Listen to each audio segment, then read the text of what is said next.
We can still watch the thylacine move. Old film shows a striped animal pacing behind wire, alive within living memory. Yet the cameras came near the end. People had feared it, hunted it, and paid rewards for its body. When protection finally arrived, only 59 days remained. The thylacine was not a tiger, a wolf, or a dog. It was a marsupial, a mammal whose young grew inside a pouch. It belonged to its own family. By modern times, every close relative was already gone. The striped hunter in Tasmania was the final living branch. Long before European settlement, thylacines lived across mainland Australia and New Guinea, as well as Tasmania. The fossil record places their mainland loss at about 3,200 years ago. Why they vanished there is still debated. Dingoes, changes in human activity, and climate may all have played a part. At first glance, it looked like a long dog. The details were different. Its tail formed a stiff line from the back. Dark bands crossed the rear half of its body.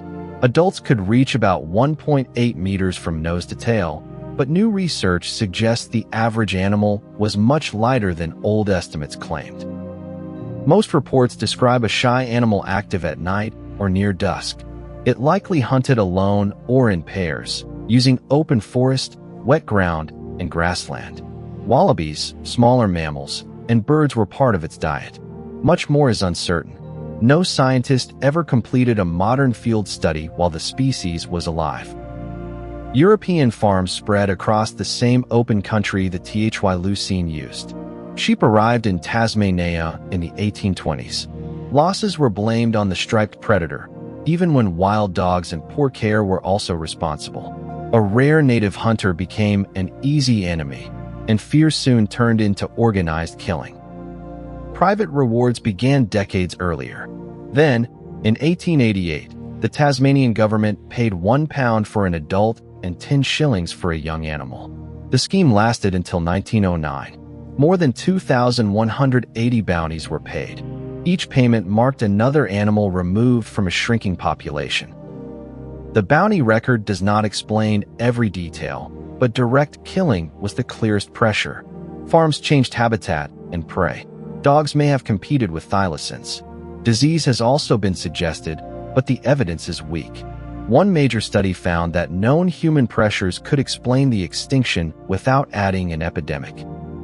The last known wild shooting was in 1930. Older accounts said the final zoo animal arrived in 1933. New museum work changed that story. It identifies the last animal as an older female caught in 1936. She died at Hobart Zoo on September 7th, just 59 days after legal protection began. Reports of living thylacines continued for decades.